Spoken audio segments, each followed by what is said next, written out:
Thank you for staying with us. The federal government has marked a significant milestone in the country's fight against terrorism and financial crimes. This is as it revealed that it has successfully prosecuted and convicted over 100 terrorist financiers in the past 2 years. The disclosure was made by President Bola Ahmed Tinubu, who was represented by the Secretary to the Government of the Federation, George Akume, at the opening of the 2025 National Anti-Money Laundering, Counter-Financing of Terrorism and Proliferation. According to the President, this achievement is a direct result of the collaborative efforts between the Office of the National Security Advisor and the Attorney General of the Federation. He noted that government strategy of targeting the financial backbone of terrorist organizations like Boko Haram and ISWAP aligns with global best practices in combating serious crime. Joining us via Zoom for this conversation is strategy consultant Dikpo Oyiwole. Good morning, Dikpo. Thank you for joining us. Good morning. Thank you for having me. Great. Now, as a strategist, what do you make of the government's approach to addressing the financial backbone of these terrorists, talking about terrorism financiers, and also the fact that this was seemingly a silent approach to addressing this? Well, I would say that it is excellent news. This is something we've always advocated for a couple of years now, because the question has always been, how have they been financed? How have they continued operations for over a decade? And this is wonderful news. It's a step in the right direction. However, as much as the operation was done silently, I would want to say that at this point where they've been prosecuted, that the government find a way to make a lot more noise, if I may use that word, about it. Because, like we say, perception is reality. And it is important that a lot of people are aware of this particular news, because what we have with a lot of people and a lot of nations of the world where they put Nigeria on some terror list, or they have travel advisory against traveling to Nigeria. These are the kind of information that we need to put out there for people to know that the government is doing all they can and that they're doing their very best. So at this point where convictions have been secured, I would expect that their names be released. So even if it is done in tranches, so that, I mean, strategically doing it for PR reasons right now. So we have 100 names, and if you're releasing 10 names per week, so that tells you how many weeks they can stretch out this particular news to send a signal to those, not just in the international community, but also for Nigerians within our borders and outside our borders, to let us know that our government is doing their very best to ensure that this issue of terror is being dealt with, and it's being done so decisively. I know Nigerians have a trust deficit. There's a trust deficit between Nigerians and the government, and there is the need to bridge that gap. But do you think that government making noise, that's using your words now, about this matter, will certainly address the matter of confidence in the government's effort at addressing these issues? Because a lot of Nigerians have seemingly lost faith with regards to this particular issue of addressing terrorism financiers.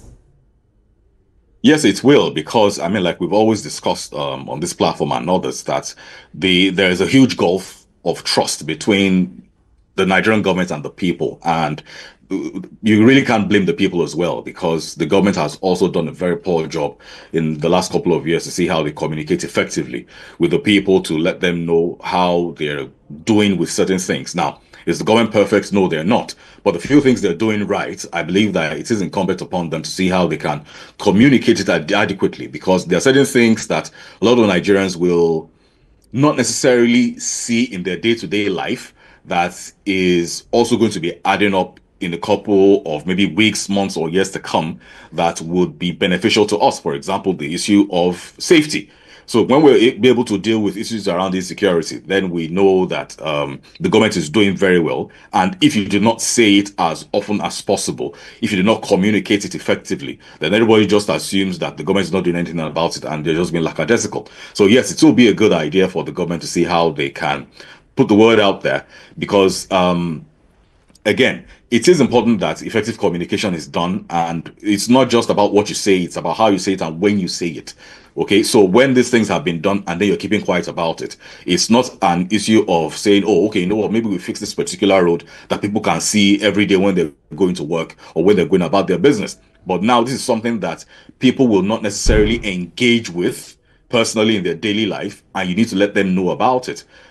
Something that they're also doing, I'd say fairly well, is the issue around the finance bill, where it's just the chair of the board that is doing all the conversation. And we're asking, where are the government handlers? Where are the people working for the federal government? Where are the people from Ministry of Information? Where are the people from the government spokespeople?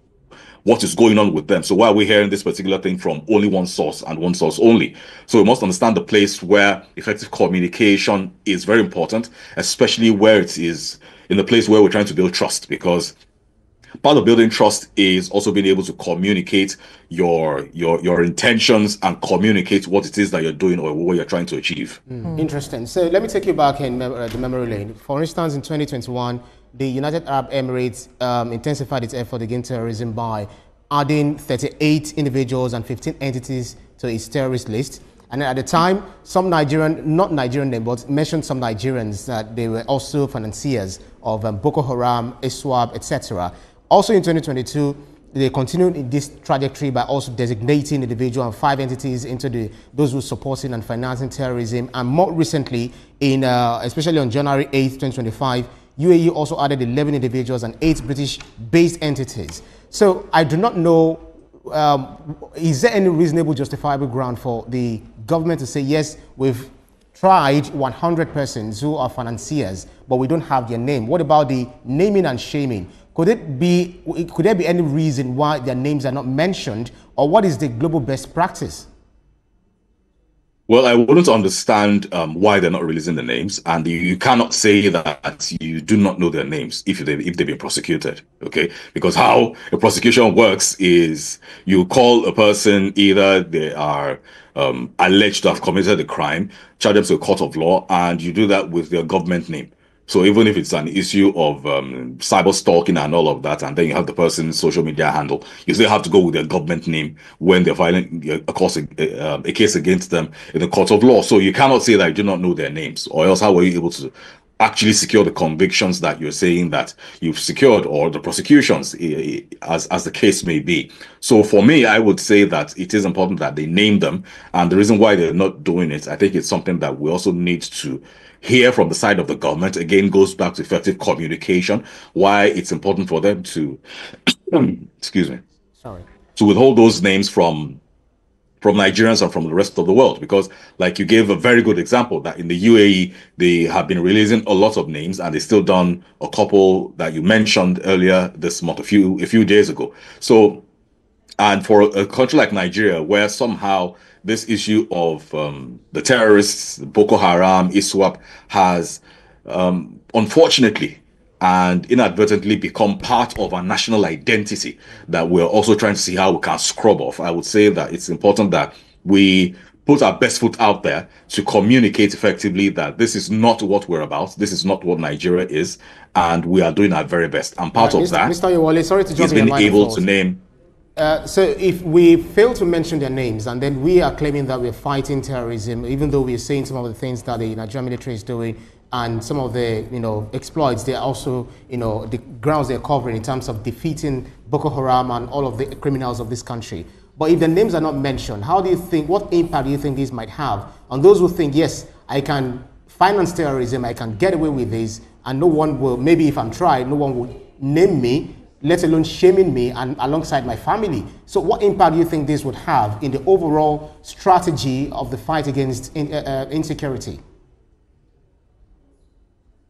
Well, that would dent it. And before I go into your question, just give me like 10 seconds to finish my previous thought, that part of not naming them has other impact as well, because it will further increase the gulf of mistrust between the people and the government, because then it brings the question, are you really prosecuting anybody? Because I can always come out and say that, you know what, I met with 100 senators yesterday, and because I can't name them, you can't prove them. So if I come on TVC this morning and I say that, you know what, I'm a big shot, I'm a very big man, I had a meeting, I hosted a dinner for 100 Nigerian senators yesterday, and that's it. So we must be able to communicate effectively so that the good work that the government is doing will not be put into question and the credibility will not be dented. Now, back to your question about naming and shaming. Yes, it is supposed to be a deterrent where a lot of people know that where you commit crimes, even if you're financing terrorism, which is a very, very heinous crime, that you will be named and you will be shamed and your entire reputation and your entire family line and lineage will be disgraced and embarrassed. So these are part of the things that we've always complained about, having deterrence with how we deal with issues around criminalities and illegalities in the country, where a lot of people believe that, you know what, I do this particular thing, there are no real consequences to it. Because in the place where you have certain persons who have been financing terrorism that has been claiming lives of many people for over a decade now, and then they're not being named, we don't know who they are. We don't know what they do. We don't know if they're private individuals. We don't know if they are organizations to avoid. We don't know if they have any affiliations that we should shy away from. We don't know if they have affiliations where we need to alert foreign missions to stay clear of, because we're saying, okay, you know what, these people, they may be operating within Nigeria, but they do not represent the Nigerian spirit, and you should stay away from them. Now, we're not doing all of that. And then where they have their affiliates and associates and those that are connected to them by extension go out to carry other types of crimes, then of matters like this.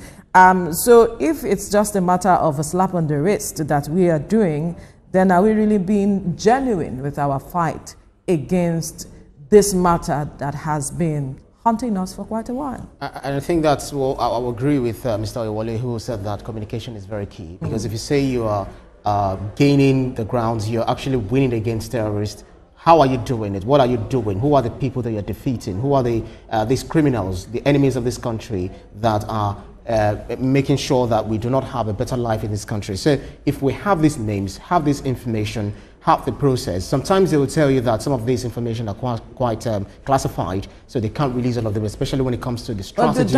To this matters. Yeah. Yes, we've talked about the matter of trust. It's critical in a democracy. It's critical in a democracy, in our society.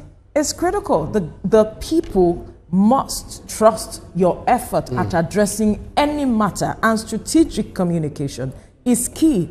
And the process with which you carry out issues like this should be transparent. Absolutely. I'm with you with ensuring that there is closure for the victims, especially the bereaved. So if the government is saying we're doing this, let us see how you're doing it, just like I said earlier. And I'm not sure, okay, of course, you recall the Operation Safe Corridor, so granting the Boko Haram, especially the recent one, 125 Boko Haram, you know, reintegrate them back to the society after de-radicalizing them.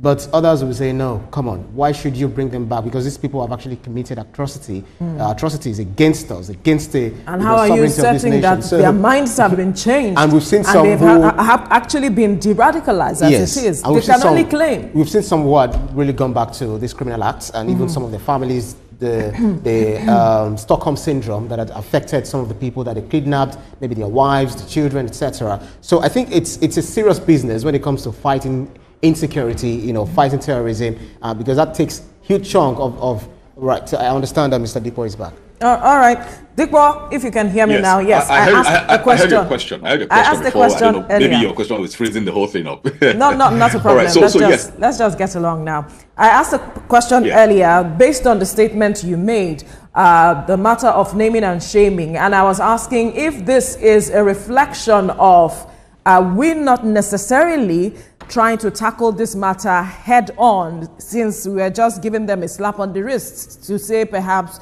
go and sin no more, we have prosecuted you, Nigerians do not need to know you, but just go and sin no more as it is. Yes, so for me, it's looking like a cosmetic approach, and it isn't good enough, especially for the type of crime that we're that they're alleged to have committed. And if they're saying they've been convicted, then that it has been proven that they committed. So it isn't good enough, and it's looking like a cosmetic approach. And again, these are the kinds of things that also further increases the gulf of mistrust between the people and the government. And the government must ensure that they do better, because I am trying to really understand, to see how I can play the devil's advocate, to even say, you know what, maybe this is one particular reason why the government is not releasing these names or exposing their identities. Because if we're saying that certain names are classified, you cannot tell me that all the 100 are classified. Let's be serious about it. That is really very impractical. Okay, it's very impractical. And speaking about either of them being classified, are we then saying that maybe some of those names happen to have affiliations with foreign governments, and then you're trying to see how you can maybe maintain diplomatic relations with those governments? You cannot tell me that all those 100 names have those particular affiliations. Okay, so some of them trace back to individuals, some of them trace back to organizations, public entities, private entities. We must have those names, and we must understand that it is important that they communicate effectively, and they understand the importance of letting us know that they're actually doing this and fighting it well. Every other day on social media, we see different clips from the war front to see the efforts that our gallant soldiers are doing on the war fronts to see how they can tackle these terrorists. Absolutely. The soldiers are doing one part of it, and the government must ensure that they do their own part of it as well. Okay, I am concerned about closure for people who are victims, because if you say people who have supported these persons to carry out their activities, their names are not published, what happened to those who have become victims? How do they gain closure? That's on the one hand. On the other hand, the government has talked about the first line of defense being financial institutions and all of it. Are they really strengthened enough? Do they have the capacity, or have they shown capability at ensuring that these whole matters are addressed head on as we should? We have seen monies being transferred, and people are asking questions, how is it possible that monies are being withdrawn and transferred from these same financial institutions the way we have seen over time, and yet we say that they are the first line of defense? Exactly, and that was another point I was going to allude to, that one, it is important that they understand the parts where the families need to get closure, and because their crimes are not private, some of the names of the victims have been made public, some of the identities of the survivors of these crimes have been made public, some of the identities of their relatives that are still alive have been made public. So why are we then keeping the names of the people supporting these terrorists private?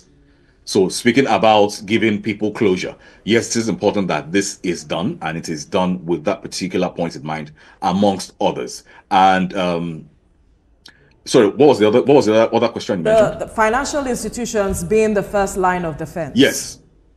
Yes, and so it isn't just about financial institutions as well. I like to link it up with the telcos as well, because we know for a fact that for you to have any functional SIM card in this country, you need to have it linked to your NIN, you need to have your BVN. And I remember a couple of years ago, I think, Veronica, you were on air the particular day when we had this conversation. It was February of I can't remember the particular year now, where we were having this conversation around the registration of the SIM cards, and when they said it was to tackle insecurities, and we had the conversation extensively for weeks, that yes, it's a step in the right direction, it's to help us track the terrorists. But up until now, for a couple of years now, we are yet to hear that one terrorist or one kidnapper or one particular criminal had been tracked down using the particular platform or using that particular reason that you have enforced for that every Nigerian use. So the question then becomes, what is really going on? The financial institutions, some of them have ransom payments transferred through them. Nope, I mean, you cannot even transfer 1,000 naira without you getting the identity of the person that you're transferring it to, or the person that transferred it to you. So what is really going on with the financial institutions? What is going on with the telcos? Do we need to take a closer look at them? Not saying that they're complicit in any way, but what is really going on between them and the government? Right. Are they cooperating with these investigations? Right. Or what is really going on? Because if they're cooperating with these investigations, it must also be made known so that people know that it is a no-go area, saying that you want to commit crime and then you're going through the banks, right, when you will not be protected. And saying that you cannot use the telcos as well. That being said, so in complex financial networks, innocent individuals might also be implicated because, you know, when we have 100, it might be that some people might be implicated, you know, as a result of, you know, yes, I'm a bureau de change operator. You remember the story when it came up at the time. So what do you think we can do to ensure that, yes, those that are tried are those that, yes, it is clearly established that they perpetrate terrorism or by financing terrorism, and we do not allow individuals to be wrongfully convicted? Of course, we must avoid railroading, and that is where adequate investigation must come into play.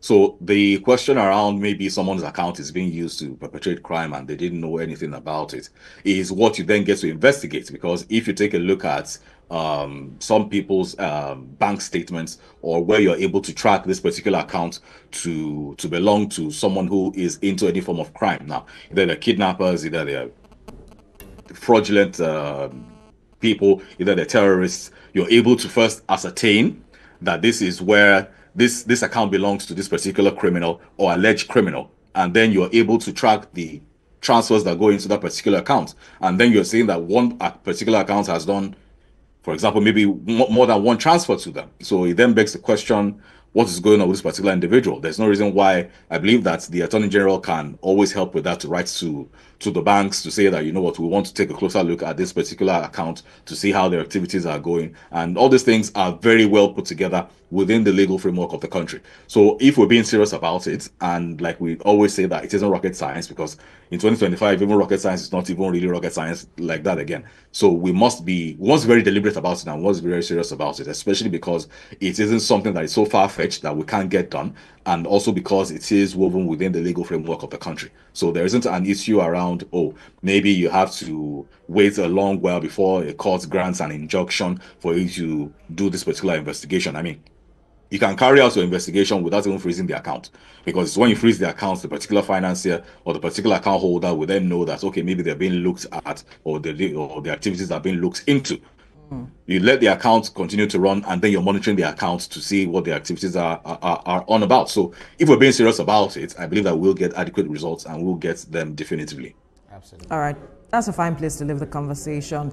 Strategy consultant Dikpo Oyewole, thank you so much for your time on the program. Thanks for having me. Great. We'll now link up with Eshomo Moimodu and Tijesu Adeoye in our Abuja studio, but that will be after the break. Stay with us.